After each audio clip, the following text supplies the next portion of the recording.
할렐루야. 여러분, 새벽 예배에 나오신 여러분 진심으로 환영하고 축복합니다. 제가 기도하겠습니다. 하나님 아버지 감사합니다. 또 이 새 아침을, 새 하루를 주님의 말씀으로 듣게 하시고 또 주님의 말씀을 듣고 시작하게 하시니 감사합니다. 이 복된 시간, 이 복된 하루의 시작을 우리 주님 지켜하여 주시고 보호하여 주시옵소서. 모든 것이 주님 안에서 만사형통이 되는 그런 복된 날이 될 수 있도록 주여 도와주시옵소서. 감사드립니다. 살아계신 예수님의 이름으로 기도합니다. 아멘. 오늘 함께 부르실 찬송은 부름받아 나선 이 몸입니다. 부름받아 나선 이 몸.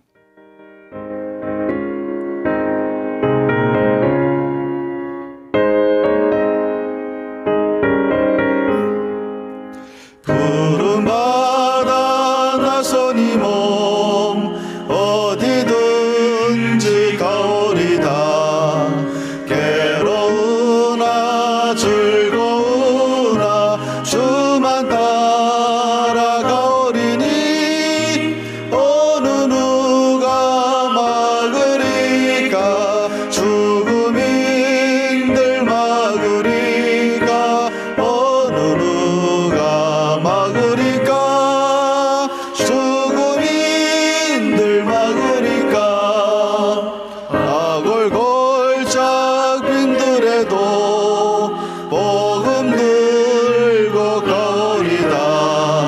소돔 같은 거리에도 사랑 안고 찾아가서 종의 몸에 지닌 것도 아낌없이 드리리다. 종의 몸에 지닌 것도 아낌없이 드리리다. 간주 있습니다.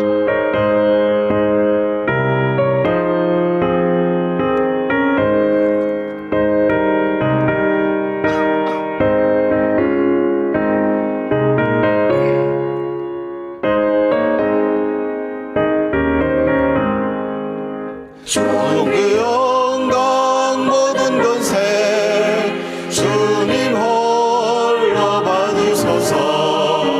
멸시전대 십자가는 제가 지고 가오리다. 이름 없이 빛도 없이 감사하며 섬기리다. 이름 없이 빛도 없이 감사하며 섬기리다.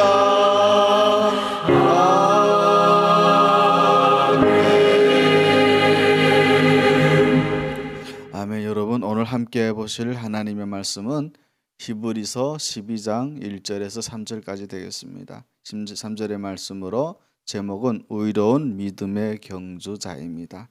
함께 본문을 봉독합니다.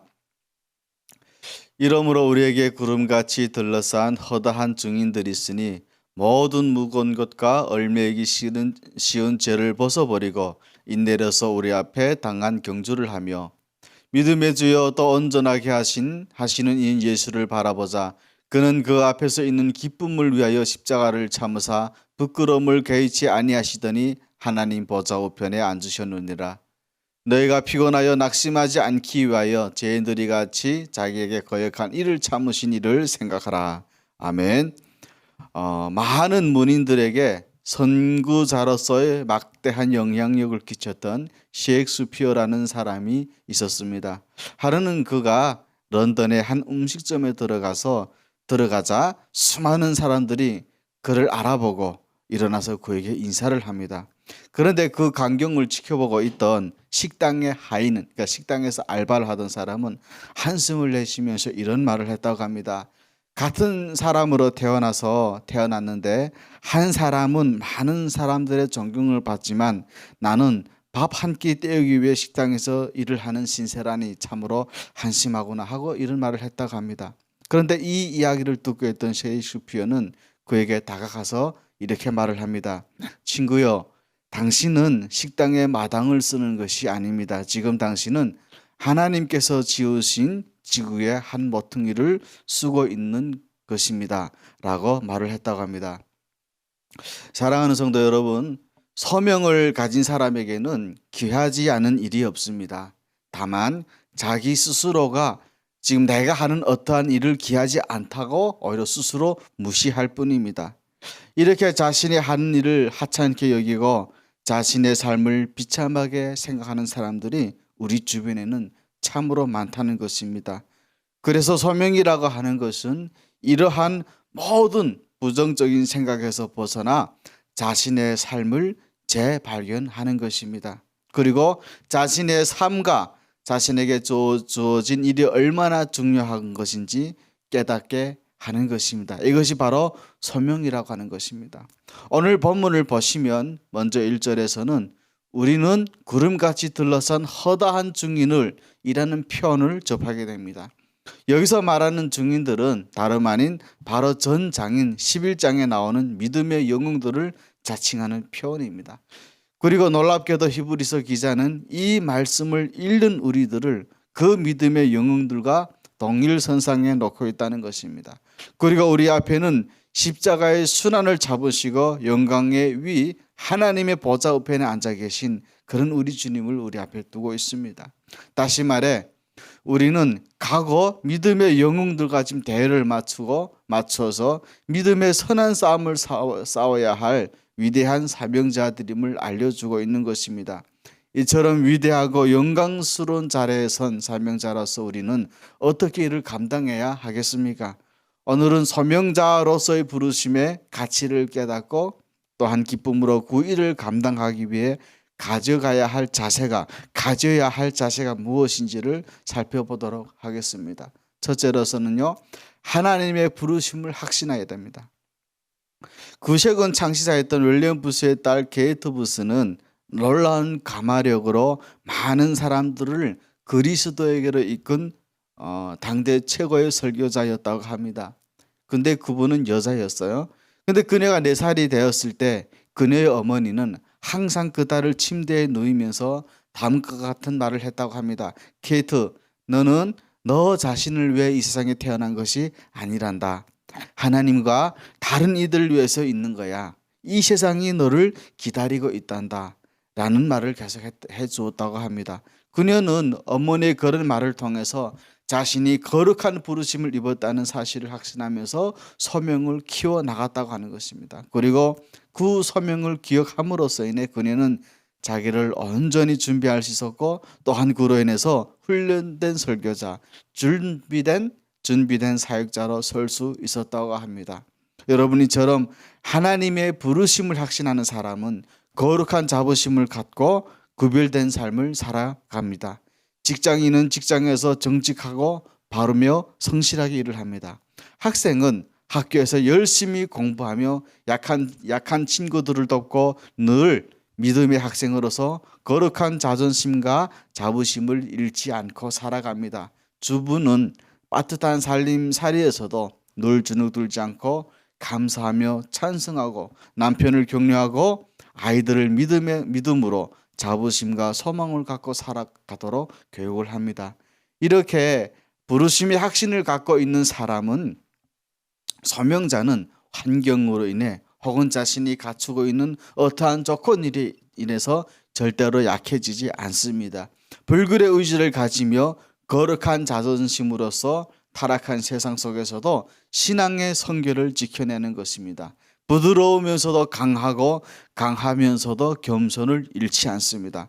그러나 오늘 성도들의 위기는 오늘은 성도들이 위기다고 하는데 신앙의 위기는 바로 이와 같은 부르심의 자부심으로 강해야 하는데 그렇지 못하고 세상의 좋은 조건을 많이 갖춰가려고 그래도 갖춰감으로써 그러한 자부심으로 인해서 결국은 강해지지 못하고 있는 것입니다. 이러한 좋은 조건들을 하나 둘 혹은 또 한 사람 두 사람이 갖춰감으로써 성도로 부르심을 입은 자부심이 약화되거나 실종되는데 그 이유가 있다는 것입니다. 그래서 여러분 우리는 신앙을 새롭게 함으로써 이 부르심의 자부심을 강화해야 할 때입니다. 하나님의 인도하심이 있었기 때문에 여러분 우리는 주님께로 나아갈 수가 있는 것입니다. 그래서 요한복음 6장 44절에 보시면 나를 보내신 아버지께서 이끌지 아니하시면 아무도 내게 올 수 없으니 오는 그를 내가 마지막 날에 다시 살리겠다라고 말씀을 하고 있습니다. 지금 예수님께서는 자신이 선포하시는 교훈을 받아들이는 것도 하나님의 특별한 선물에 속하는 것이다라고 말씀하고 계시는 겁니다. 하나님의 사역에 있어서 사람의 의견과 판단에 좌우되는 어리석음을 우리는 많이 하고 있습니다. 많이 또 우리를 범하고 있어요. 그래서 그런 그들은 세상에 하나님의 이 복음을 받지 않는다는 것을 알고 오히려 복음을 불신한다는 겁니다. 아버지의 이끄심이란 말씀은 하나님의 택하심을 말하는 것인데 구원이라고 하는 것은 인간이 스스로의 힘 때문이 아니라 하나님의 은혜에 이끌려질 때에만 가능하다는 말씀인 것입니다. 그래서 여러분 사도 바울은 하나님의 주권적인 사역에 대해 미리 정하셨고 그들을 또한 부르셨고 부르신 그들을 의롭다 하셨고 의롭다 하신 그들을 영화롭게 하셨다 하고 고백을 한 것입니다. 그래서 하나님이 지명하여 불러주심으로 인해 우리는 하나님의 소유가 되었습니다. 이사야 43장 1절에 보시면 야곱아 너를 창조하신 여호와께서 지금 말씀하시느니라 이스라엘아 너를 지으신 네가 말씀하시느니라 너는 두려워하지 말라 내가 너를 구속하였고 내가 너를 지명하여 불러나니 너는 내 것이다. 여러분 여기서 두려워하지 말라 하는 말은요, 누가 하나님이 너를 구속하였다라는 구속이라고 하는 표현은요, 이제 당신은 이제 고대식이잖아요. 노예로 혹은 종이로 얽매였던 사람들을 그 주인에게 충분한 대가를 지불하고 해방시켰다고 하는 의미를 부여하고 있는 것입니다. 이 말씀에 대한 오늘날 영적인 의미는 죄악의 정욕에 얽매여 있던 우리를 예수 그리스도의 십자가로 인해서 우리는 죄의 노예에서 벗어나게 하셨고 우리를 하나님의 자녀로 삼으셨다는 말씀이고요. 지명하여 불렀다라는 말씀은 특별한 하나님의 사랑의 부르심을 입었다는 것입니다. 그래서 하나님의 백성들을 보시고 하나님은 너는 내 것이다 라고 인쳐주셨다는 거예요. 이는 분명한 하나님의 절대적인 주권의 은혜이고 또한 주권적인 사랑인 것을 여러분 꼭 믿으시길 바랍니다. 그렇기 때문에 우리는 절대로 교만해서는 안 되는 것이고 늘 하나님 앞에 항상 겸손해야 되며 감사하는 삶을 살아야 하는 것입니다. 우리를 조정하심은 거룩하신 사명을 맡기시기 위한 것입니다. 그래서 에베소서 2장 10절에 보시면 우리는 그가 만드신 바라 그리스도 예수 안에서 선한 일을 위하여 지으심을 받은 자니 이 일은 하나님이 전에 예비하사 우리로 그 가운데서 행하게 하려 하심이니라. 여러분 우리는 주님의 형상으로 만들어진 존재들입니다.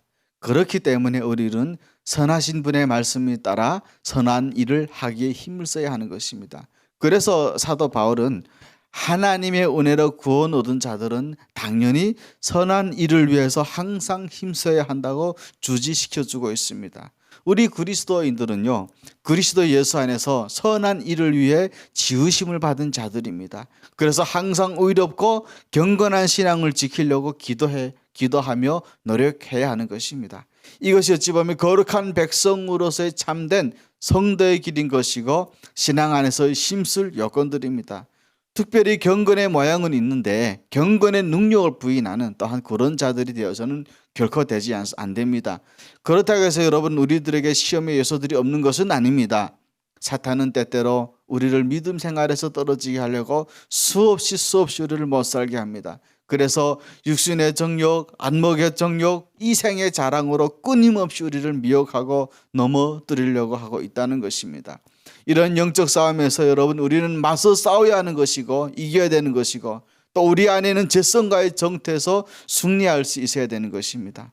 이것은요 우리를 의롭다 하시고 구원에 이르게 하신 하나님의 은혜에 대한 마땅한 도리이며 또한 선한 일을 위해 새롭게 지으심을 받은 자들로서의 본분이라고 하는 것입니다. 그래서 선한 일이라고 하는 것은 도덕적으로 의로울 뿐만 아니라 많은 사람들에게 유익을 제하는 것이고 하나님 앞에서 아름답고 기뻐하시는 일이라 할 수 있는 것입니다. 그렇게 할 수 있어야 되는 것입니다. 그래서 여러분, 우리가 하나님 앞에서 할 수 있는 선한 일은요, 예수 그리스도의 복음을 전하고 구원의 아름다운 소식을 때를 얻든지 못 얻든지 항상 힘쓰는 것, 그것이 바로 선한 사역이라고 할 수 있는 것입니다. 그러나 여러분, 부르심의 목적을 이루려고 할 때는 우리는 믿음의 선한 싸움이 요구됩니다. 디모데전서 6장 12절에 보시면 믿음의 선한 싸움을 싸우라, 영생을 취하라. 이를 위하여 내가 부르심을 받았고 많은 증인 앞에서 선한 증인을 하였다라고 말씀하고 있습니다. 우리를 신앙으로 불러주셨다고 해서 여러분 만사가 다 형통하는 것은 아닙니다. 오히려 더 우리는 믿음을 지키기 위해서 어두운 영들과 싸워야 하는데, 이를 보고 믿음의 선한 싸움을 싸우라고 하는 것입니다. 그래서 디모데에게 사도 바울은 이 싸움은 혈과육의 싸움이 아니라고 말해주고 있는 것입니다.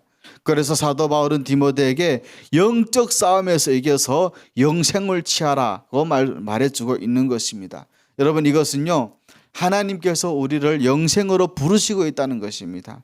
취하라고 하는 말은 붙잡고 있으라는 말의 뜻도 됩니다. 그래서 보면 이 영생을 얻기 위해서는 여러분 도중에 절대 포기하지 말고 세상을 무시하고 하나님으로부터 오는 영생을 얻도록 우리는 달려나가야 하는 것입니다.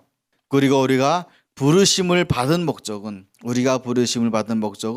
많은 이들 앞에서 선한 증언을 하기 위함이기도 합니다. 이는 다름 아닌 예수 그리스도를 증언하기 위해 우리는 부르심을 받았다라고 하는 것입니다. 여러분, 오늘날의 교회들을 보면요, 또 NGO나 많은 이렇게 크리스찬 단체들 보면 말씀도 전하고 구제도 하고 봉사도 하고 다양한 사역들을 우리는 하고 있습니다. 근데 교회가 이렇게 하는 이유는 오로지 이 모든 것이 하나님의 영광을 드러내고 예수 그리스도의 십자가를 더 공고히 하기 위함이라는 겁니다. 어느 것 하나 개인의 의를 높이기 위해서 이렇게 하지는 않습니다. 그래서 이런 선한 사역을 통해서 많은 이들을 주님께로 인도하고 주님의 사랑을 증언하는 일에 목숨을 걸기에 사실 이런 사역도 가능한 것입니다. 그래서 사명을 깊이 인식한 자는 죽음까지도 극복해낼 수 있는 것입니다. 사도행전 20장 24절에 보시면 나의 달려갈 길과 주 예수께 받은 사명 곧 하나님의 은혜의 복음을 증언하는 일을 마치려 하면은 나의 생명조차 조금도 귀한 것으로 여기지 아니한다라고 말을 하고 있습니다. 사도 바울의 사역을 여러분 잠시 보느라면, 그 사도 바울의 사역을 잠시 묵상해 보느라면 아마도 이 말씀이 제일 맞는 말씀일 것 같습니다. 뭐냐면 나의 생명조차도 귀한 것으로 여기지 않겠다라는 말입니다. 여러분, 특히 우리 그리스도인들 중에 믿음이 좋다라고 생각하는 사람들, 특히 말씀의 사역자들은 오늘의 이 말씀을 늘 마음판에 새겨 넣어야 하는 것입니다. 여러분, 삶이라고 하는 것은 그 속에서 우리가 하나님의 형상에 따라 창조되었음을 볼 때 이 모든 것이 하나님의 선물인 것을 너무나 뚜렷하고, 또 하늘나라도 우리를 위해 예비하신 준비되어 있다는 불멸의 축복을 깊게 생각하게 해준다는 것입니다.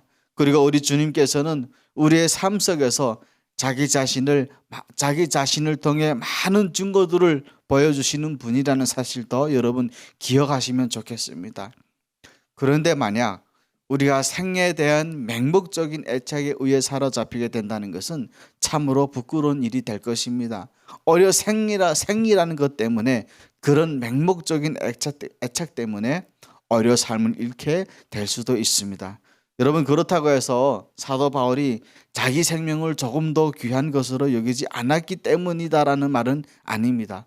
오히려 생명을 관심 밖에 둠으로 인해서 자신의 생명을 마치려 했다는데 그 본질이 있다는 것입니다. 이런 사도 바울의 사역을 우리가 묵상해 보면 그의 고백이 생각납니다. 빌립보서 2장 20절의 말씀이죠. 나의 간절한 기대와 소망을 따라 아무 일에든지 부끄러워하지 아니하고 지금도 전과 같이 온전히 담대하여 살든지 죽든지 내 몸에서 그리스도가 존귀하게 되게 하려 한다는 이 고백을 우린 사도 바울을 통해서 묵상하게 됩니다. 사실 오늘이나 이 세상이 끝나는 그날까지도요, 그리스도의 자세는 늘 이러해야 하는 것입니다. 설령 우리한테는 좋은데 그리스도의 영광을 가리는 어떤 행위라고 한다면 우리는 그것들을 가감하게 버릴 수 있는 결단들이 필요합니다. 여러분, 그래서 우리는 믿음으로 불가능이라는 장애를 넘어서야 하는 것입니다. 우리들은 하나님의 부르심을 분명히 인식하고 있으면서도 그것을 이루기 위한 우리 자신의 연약함과 부족함으로 인해서 두려움을 느낄 때가 있습니다. 또한 우리가 처한 상황을 볼 때 도저히 헤쳐나올 수 없을 것 같은 난구에 빠져서 아무것도 할 수 없을 것처럼 또한 느껴지기도 합니다. 그러나 무엇보다 우리가 감당해야 할 사명이 너무나도 크고 중차대한 것이기 때문에 우리 힘으로는 가히 불가능하다고 여기는 경우도 많습니다. 그러나 여러분, 호렙산에서 하나님의 거룩한 부르심을 받은 모세도 그러했고요. 또한 모세의 뒤를 이어서 이스라엘의 지도자가 된 여호수아의 심정도 그랬습니다. 그들 각각은 당시 세계 최고의 권력을 소유했던 바로를 상대로 싸워야 했으며 가나안 땅의 장대한 원주민들과 싸워야만 했습니다. 그러나 그들은 그 엄청난 그 상대를 모두 거꾸로뜨리고 그런 위대한 사명을 완수할 수 있었던 것입니다. 그들이 무엇으로 그 사명을 여러분 감당했겠습니까? 본문의 전장에서는 그 비결은 한마디로 믿음이라고 설명을 하고 있습니다. 그렇습니다. 여러분, 모세는요, 믿음으로 애굽의 바로를 거꾸로뜨렸습니다. 여호수아는 믿음으로 그 장대한 가나안 원주민들을 쳐서 파고 하나님이 맡기신 사명을 완수하였습니다. 여러분, 이렇게 믿음이라고 하는 것은 어마어마한 힘입니다. 그래서 믿음으로 못할 일이라는 것은 전혀 없는 것입니다. 그래서 예수님께서는 겨자씨만한 믿음만 있어도 이 산을 저 바다로 놓을 수 있다라고 말씀을 해 주셨습니다. 여러분, 비단 모세와 여호수아만은 아닙니다. 성경에 등장하는 모든 위인들이 한결같이 믿음 하나로 또한 그와 같이 위대한 사역을 감당했습니다. 그런데도 왜 여러분 우리는 이런 세상이라고 하는 장벽 앞에서 한없이 나약한 모습을 보이고 있는 걸까요? 왜 손을 높이 들어야 되는데 손을 늘 축 늘어뜨리고 계시는 걸까요? 이것은 여러분 장벽의 문제가 아니라 바로 우리 신앙인들의 연약한 믿음의 문제가 있다고 봅니다. 이것은 이제는 여러분 이런 믿음을 가지고 이런 굳건한 믿음을 가지고 전진하시는 저와 여러분들이 되시기를 바랍니다. 물론 깨어질 수 있습니다. 그리고 또한 복음으로 인해서 우리가 망신당할 수도 있습니다. 그러나 여러분, 결론적으로는 우리가 예수님으로 인해 믿음은 그 믿음대로 된다는 것입니다. 믿음 그 이상도 그 이하도 아닌 우리가 믿은 그 믿음대로 됩니다. 모든 실패와 시련은 과정이라고 하는 것인데요, 이는 고난과 역경 그리고 수치와 모욕, 목표를 향해 가는 길목에 있는 그런 것들뿐입니다. 그래서 믿음의 목표로 가는 과정에 있는 것이기 때문에 거쳐가지 않으면 또한 안 되는 것일 뿐입니다. 그러므로 여러분, 믿음을 의심하지 마시고 의심치 마시고 또한 약화되지 마시고 믿는 믿음을 그대로 가져가시는 저와 여러분이 되시길 바랍니다. 그래서 여러분, 하나님께는 불가능이라는 것이 없어요. 창세기 18장 14절에 보시면 여호와께서 능하지 못한 일이 있겠느냐, 기한이 이를 때에 내가 내게로 돌아오리니 사라에게 아들이 있으리라. 여러분, 우리 하나님께는요 능치 못할 일이 없다는 것을 여러분들 다 믿으실 겁니다. 그래서 지금 우리가 이 새벽에 이 앞에 나와 있는 거잖아요. 그래서 우리 하나님은요 하지 못하실 일이 전혀 없이 그런 분이십니다. 지금 본문을 보면 사라가 자녀가 없는 지금 그런 상황인 거예요. 지금 시대에는 자녀가 없는 게 큰 허물이 되지는 않습니다. 지금 대한민국도 보면 자녀가 없는 것쯤은 아무런 문제가 되지 않습니다. 그러나 당시 고대 시대에 여인이 자녀가 없다는 것은 당시는 큰 수치라고 생각을 하던 그런 시대였어요. 그러니 사라가 말을 못하겠고 속으로는 얼마나 끙끙거렸겠습니까? 그것도 그것도 아브라함의 아내인데 그런 사라에게 여러분 천사들이 나타나서 예언을 해주는 장면입니다. 지금 18장 10절을 보시면 천사가 이런 예언을 해요. 내년 이맘때쯤에 내가 다시 오겠는데 그때 내 아내 사라에게 아들이 있을 것이다 라고 예언을 했습니다. 그랬더니 이 말을 듣고 사라가 속으로 웃어요. 아니 여자로서의 생리도 다 끊기고 내 주인은 아브라함도 늙었는데 내한테 어떤 그런 낙이 있겠습니까 하는 그런 마음이었어요. 그렇게 한숨을 쉬고 있는 사라에게 천사가 한 말이 바로 오늘 읽었던 14절인 거였어요. 여러분 하나님은 그래 천사가 이런 말하죠. 하나님은 능하지 못한 일이 없으신 분이니 기한에 채면 아들이 있을 것이다. 여러분 하나님의 전지전능하심은요 우리에게 큰 힘이 되는 것이고 그것이 바로 우리 신앙의 회복을 의미하기도 합니다. 그래서 이제 가라 내가 내 입과 함께 있어서 할 말을 가르치리라고 말씀을 하시면서 그 말씀을 모세에게 주시면서 모세에게 그 말씀을 주셨는데 모세가 뭐라고 합니까? 입이 뻣뻣하고 말이 둔하다라고 합니다. 하는 그런 모세에게 주신 하나님의 절대적인 하나님은요 그런 절대적인 지존자이심을 말씀을 해 주시는 장면이었습니다. 여러분 그리고 하나님의 나라는요 말에 있는 것이 아니라 오직 하나님의 능력이 있다는 것을 꼭 기억하시고 신앙생활을 잘 해나가시기 바랍니다. 그래서 우리는 그런 하나님의 능력으로 모든 사명을 감당할 수가 있는 것입니다. 데살로니가전서 5장 24절에 보시면 이런 말씀이죠. 너희를 부르시는 이는 미쁘시니 구간 또한 이루시리라. 아멘.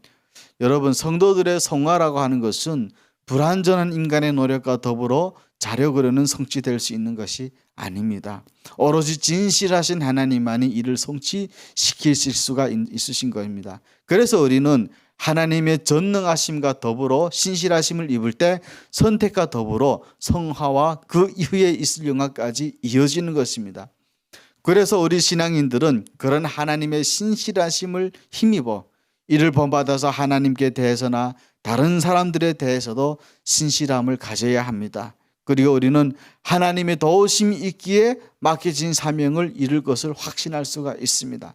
빌립보서 1장 6절에 보시면 너희 안에서 착한 일을 시작하신 이가 그리스도 예수의 날까지 이루실지를 우리는 확신한다 라고 말씀하고 있습니다. 여러분 그래서 우리는 끝까지 인내함으로써 사명을 다 이루어내야 하는 것입니다. 마지막으로 사명을 감당하는 자에게는 요구되는 자질은 바로 인내입니다. 오늘 말씀에서도 보시면 믿음의 용사들이 사명을 감당할 수 있었던 가장 중요한 이유로는 인내를 들고 있습니다. 또한 우리 주님이 인류의 구원의 대업을 이루실 수 있었던 가장 중요한 이유 중에 하나가 바로 인내임을 언급하고 계십니다. 우리가 사명을 이루기 위해서는 그리고 거룩한 일을 성취하기 위해서 항상 건재해야 할 자세는 바로 인내라고 하는 것입니다. 여러분 그리고 보면 인내라고 하는 것은 참으로 신기한 것입니다. 그리고 또한 신비스러운 것입니다. 세상은 능력이 탁월한 자가 성공할 것 같지만 그리스도 예수 안에서는요 인내하는 자가 성공을 합니다. 세상은 수완이 뛰어난 사람이 성공할 것 같지만 그리스도 안에서는요 인내하는 자가 성공을 합니다. 머리 좋은 사람이 자기 실력을 쌓아갈 것 같지만 인내하는 사람이 오히려 겸비하고 훌륭한 실력과 인격을 함께 쌓습니다. 아무리 훌륭한 자질과 능력을 갖춘 사람 그리고 배경을 가진 사람도 여러분 인내가 없으면 안 됩니다. 그러나 다른 영역 예를 들어 이제 지능이나 문법 등에서도 다소 떨어져도 인내가 풍부하면요 여러분 결국은 성공하게 되어 있습니다. 끝까지 그 분야에서 파고 파느라면 무엇이 일단 되어도 됩니다. 그만큼 인내라고 하는 것은 중요한 것입니다. 그러므로 주께서 맡기신 위대하고 거룩한 가업을 완수하기를 원하신다면 여러분 인내하시는 여러분들이 되시길 바랍니다.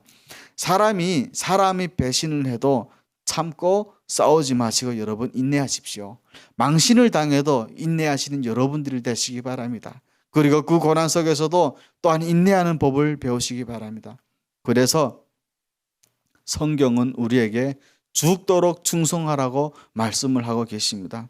그렇게 사명을 놓치면 내가 천길 낭떠러지로 떨어지는 생명줄이라고 우리는 생각을 해야 합니다. 그렇게 해서 그만큼 사명이라고 하는 것은 우리 삶의 전부라고 생각을 하셔야 되는 것입니다.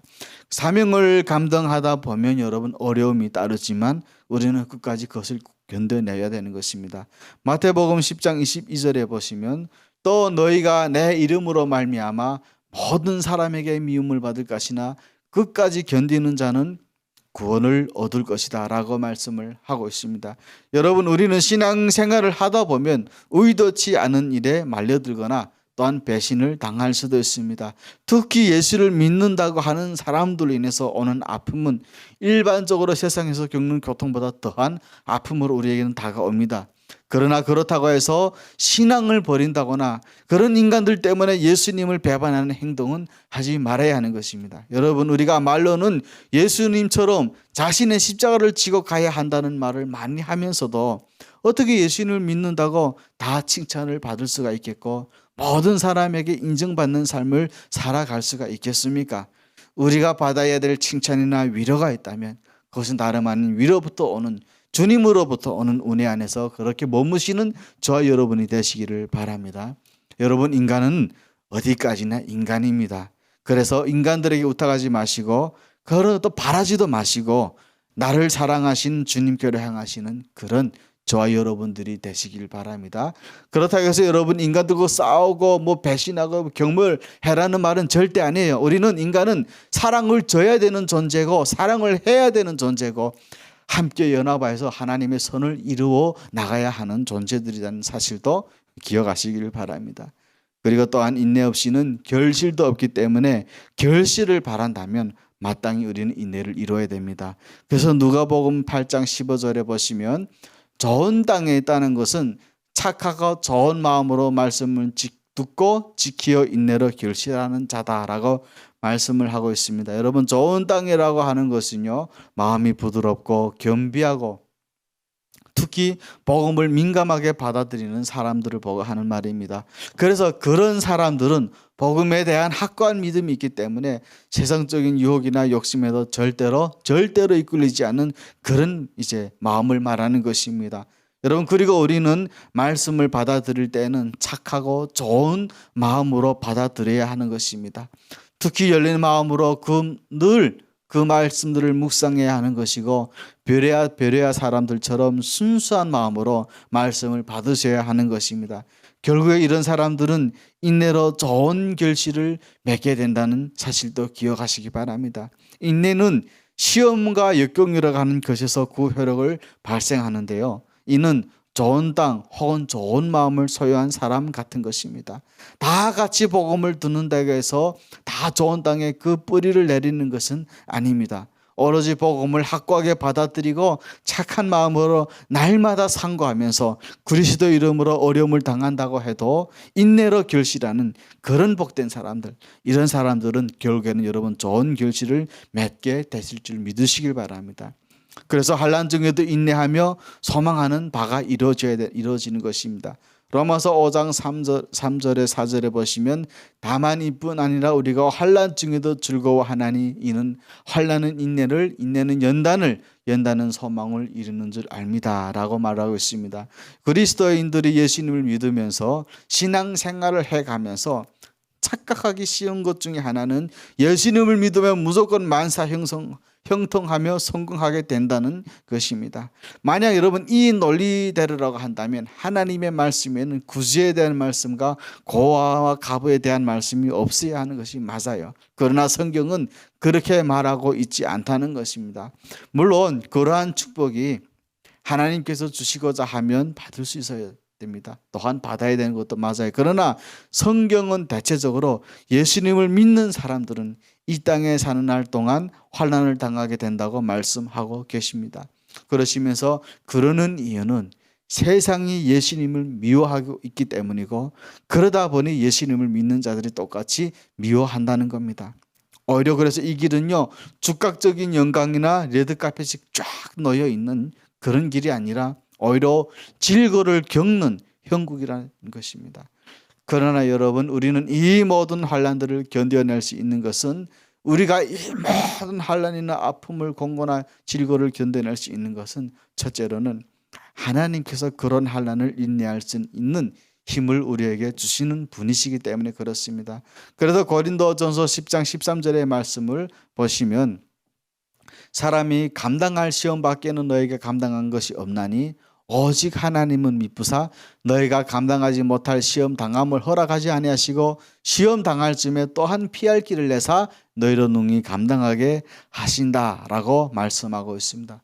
또한 여러분, 둘째로는 그 같은 환난은 우리의 신앙을 연단하는 것으로 이를 견뎌내고 나면 오히려 우리에게 생명의 면류관과 의의 면류관이 우리에게 주어진다는 이 확고한 사실 여러분 기억하시기 바랍니다. 그래서 계시록 2장 10절에 보시면 이런 말씀이 있어요. 너는 장차 받을 고난을 두려워하지 말라. 볼지어다 마귀가 장차 너희 가운데서 몇 사람을 오게 된저 시험을 받게 하는데 내가 10일 동안 환난을 받으리라. 그러나 내가 죽도록 충성하라. 그러면 내가 생명의 간을 내게 줄 것이다 라고 말씀을 하고 있습니다. 그래서 여러분, 신앙은 인내하는 자만이 하나님의 약속을 유업으로 받을 수 있는 것입니다.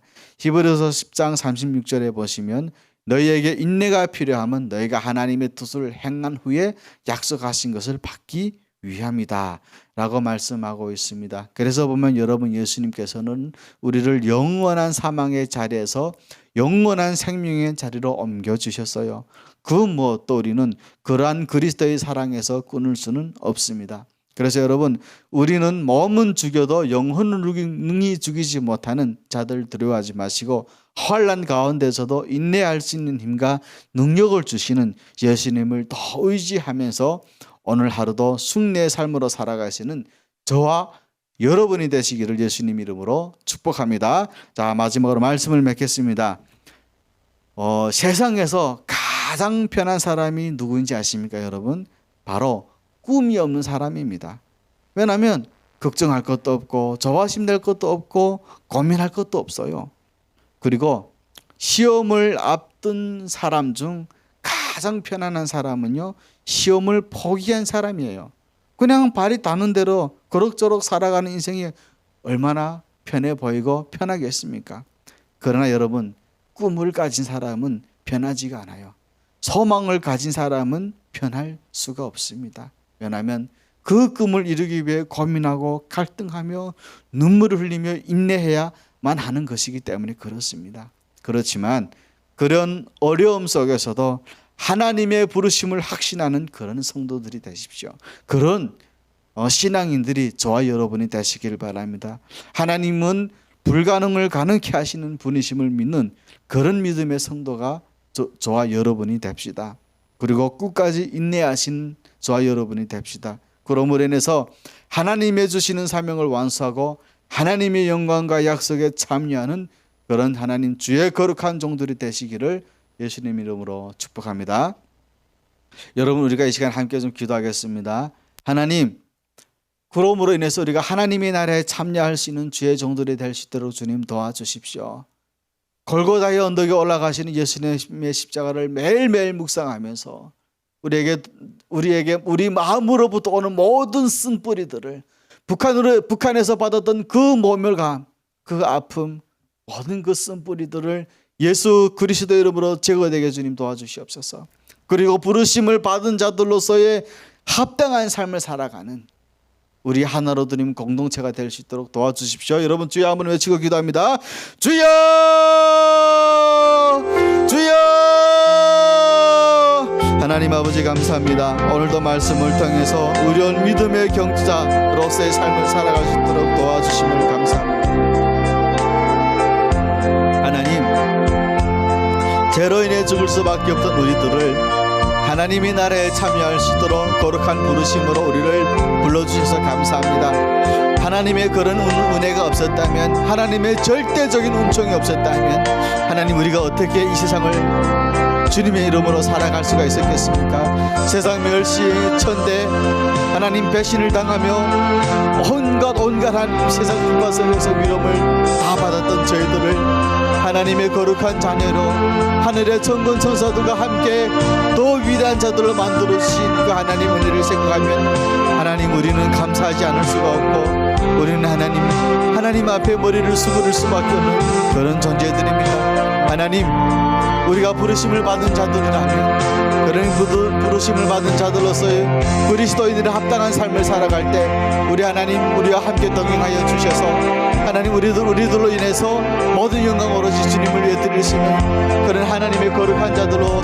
하나님 일어설 수 있도록 도와주시옵소서. 세상이 우리를 외면한다고 할지라도, 세상이 우리를 하나님 버린다고 할지라도, 우리를 늘 하나님 지켜주시고 보호하시고 늘 우리 함께 걸어가시는 예수 그리스도의 하나님 그 운척만을 생각하며 살아가는 우리가 되기를 주님 간절히 바라오니, 주여 저희들을 거룩한 부르심이 합당한 자들로서의 삶을 살아가는 하나님 우리가 될 수 있도록 주여 도와주시옵소서. 여러분 계속해서 이제 함께 기도하실 텐데요, 지금 북송이 된 우리의 형제들과 자매들과 좀 북송 위기에 처해 있는 사랑하는 우리 형제 자매들을 위해 우리 함께 기도합시다. 로마서 12장 15절에 보시면 이런 말씀이 있습니다. 즐거워하는 자들과 함께 즐거워하고 우는 자들과 함께 울라 라고 하신 하나님의 말씀을 여러분 오늘 이 아침 묵상해 보시면서, 하나님, 그들이 지금 얼마나 두렵고 얼마나 무섭겠습니까? 북송에 된 자들은 지금 그 북한의 감옥에서 얼마나 많은 고문을 받으며 지금 많은 아픔을 토해내고 있겠습니까? 하나님, 사탄의 징벌은 너무나도 악해서, 너무나도 지독해서 믿음 있는 자들의 믿음까지도 흔들릴 때가 많은데, 하나님, 그들이 그 안에서도 잘 이겨내고 견뎌낼 수 있도록 주여 지혜와 총명을 허락하여 주시옵소서. 그들이 아파서 울 때 하나님, 우리는 희희닥닥거리지 말게 하시고 그들의 아픔을 우리가 함께 통해하면서 주님, 그들을 위해 함께 기도하는 한 형제 한 자매로서 살아갈 수 있도록 도와주시옵소서. 자, 여러분, 우리가 북송에 된 우리 형제 자매들 위해 우리 함께 기도하겠습니다. 주여, 하나님 아버지, 지금 북한에 북송된 우리 형제 자매들이 있습니다.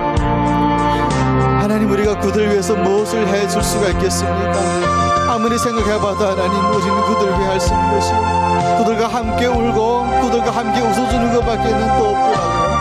하나님, 그들을 위해 기도하오니 하나님, 그들에게 지혜와 총명을 주셔서 그 모든 악한 가문을 통과해내는 하나님의 거룩한 자녀들 될 수 있도록 도와주시옵소서. 하나님, 그들에게 무엇이 죄가 있겠습니까? 하나님, 나라가 못 살아서 나라가 저리 하나님 피폐해져서 하나님, 김일성, 김정일, 김정은이라고 하는 그 사탄의 무리들이 그들을 통치하고 잡고 있는데, 하나님, 자유를 찾아 그 허기진 배를 찾아 도망가 압록강을 건너온 우리의 사랑하는 자매들이고 우리의 사랑하는 형제들입니다. 주여, 그들을 지켜주시옵소서. 주여, 그들을 보호하여 주시옵소서. 그들을 외면하지 마시고 하나님, 그들의 울음소리와 그들의 눈물소리에 주님 귀를 기울여 주셔서 그들을 위로하시고 그들을 도와주시옵소서. 그들은 하나님 나의 형제들입니다. 하나님, 그들은 나의 자매들이옵니다. 주여 도와주시옵소서. 주여 은혜를 더하시옵소서. 주의 보호하심과 주의 거룩하심과 주의 권능하심이 그들을 하나님 거룩 보호하여 주시옵기를 오늘 이 시간도 하나님 간절히 바라고 있습니다. 기도합니다. 세 번째는 여러분, 우리가 하나로 드림 공동체의 건강과 치를 위해 기도합시다. 우리 하나로 드림 모든 분들이 건강했으면 좋겠습니다. 더욱 건강하고 더욱 건강해져서 하나님의 나라와 복음을 위하여 힘써 행하는 그런 하나로 드림 공동체 될 수 있도록 주님 도와주시옵소서. 또한 하나님, 우리 하나로 드림을 기도와 물질로 함께 섬겨주신 우리 후원하시는 분들이 있는데요, 하나님, 그들에게 100배, 1000배, 만배의 결실을 주셔서 그들이 또한 그들이 드리고자 하는 모든 기도가 주님 안에서 이루어질 줄로 믿고 우리는 함께 기도합시다. 그분들에게도 하나님이 동일한 은혜와 축복을 더하여 주시옵소서. 또 하나로 드림을 담당하고 있는 우리 막권 우리 송혜원 목사님과 우리 장로님들과 또 함께 협력하는 모든 우리 분들에게 하나님의 따스한 음성과 따뜻한 손길과 하나님의 거룩한 은혜를 주셔서 함께 힘써서 이 일을 행할 때, 이 사역을 감당할 때 지치지 아니하고 넘어지지 아니하고 쓰러지지 아니하고 주님으로부터 오는 그런 달콤한 은혜를 받아가는 그런 하루가 될 수 있도록 여러분이 함께 하나로 드림을 위해 기도합니다. 주여, 주여, 하나님 아버지, 하나로 드림을 맡고 있는 하나로 하나로 드리며 모든 공동체들을 위해 기도합니다. 이들의 건강과 치유를 위해 기도합니다. 주님의 권능과 주님의 그런 편팔로 이들을 끌어 안으셔서 모든 이들이 함께한 하나님 건강하여서 주님의 사역을 감당하는데 힘의 힘을 모아서 함께 갈 수 있도록 주님 도와주시옵소서. 그들의 모든 아픈 부위에 주님 치유하시고 권능의 손으로 그들을 낫게 해 주시옵소서. 하나님, 또한 봄이 다가왔습니다. 봄이 오면서 우리의 공동체들은 또 하나님 이제 시골에 나가 농사를 뿌리며 씨를 뿌리며 땅 열매를 쏘아하는 날을 기다리고 있는데, 하나님, 때로는 하나님 비와 의련해와 비를 내리웃음으로 인해서 하나님의 거룩한 창조를 찬양하는 거룩한 하나님의 자녀들 될 수 있도록 주님 도와주시옵소서. 또한 모든 물질과 기도로 섬기는 공동체들이 있습니다. 교회들이 있습니다. 단체들이 있습니다. 개인들이 있습니다. 하나님, 그들에게 백배 천배의 결실을 주셔서 아름다운 열매를 맺게 하시며, 또 그들이 주님께 드리는 모든 기도가 주님 안에서 만사형통으로 이루어질 줄 믿습니다. 주님, 응답하여 주시옵고 주님의 손으로 편팔로 치유하여 주시고 응답하여 주시옵소서. 또 하나님, 성혜연 목사님, 또 하나로 드린 모든 장로님들과 헌신과 수고를 함께 동역하는 모든 동역자들 위에 기름을 부으셔서 하나님 위로하시고, 이 사역이 만약 어려운 가운데 있을지라도 우리 주님의 그 사랑을 생각하며 그 사명감을 생각하면서 우리 안에서 연합하여 아름다운 선을 이룰 수 있는, 그런 면에서 우리가 하나가 될 수 있도록 주님 도와주시옵소서. 사랑하는 모든 공동체, 사랑하는 모든 이들을, 사랑하는 모든 하나님, 저들을 치유하고 보호하여 주시고 복을 내려주시기를 간절히 바라고 원합니다. 하나님, 우리는 늘 부족합니다. 그래서 주님 앞에 나오지 않으면 우리는 순간에 낭떠러지에 떨어질 수 있는 그런 존재들입니다. 하나님, 우리가 이 자리에 서 있는 것이 우리 의나 우리가 잘나서가 아니라 오로지 이 모든 것은 하나님의 은혜임을 우리는 잘 알고 있습니다. 그 은혜하심에 그 인도하심에 저희들이 절대적으로 충성하며 그런 하나님 앞에 교만하지 아니하고 우리 마음이 오로지 주님으로 향할 수 있는 그런 우리의 하나로 드림이 될 수 있도록 도와주시옵소서. 하나님, 많은 아픈 이들이 있습니다. 주님의 권능으로, 주님의 치유의 손으로 그들을 치유하여 주셔서 하루빨리 건강을 되찾고 가정과 모든 사역에 힘수행할 수 있도록 도와주시옵소서. 또한 하나님, 봄이 되면서 이제 씨를 뿌리러 나가는 사랑하는 자녀들이 있습니다.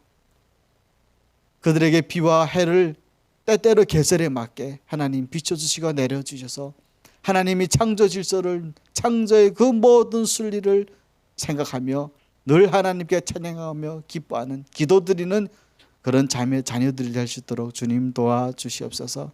하나로 드림을 섬기고 있는 우리 성현 목사님과 우리 장로님들과 또 모든 공동체, 교회 그리고 단체 개인들을 기억하셔서 그들이 드리고 연합하는 모든 기도가 예수 그리스도의 이름으로 만사 형통이 될 수 있도록 주님 도와주셨기를 간절히 바라며 이 모든 것 살아계신 예수님 이름으로 기도드립니다. 아멘. 여러분 계속 중보기도 이어가시겠습니다.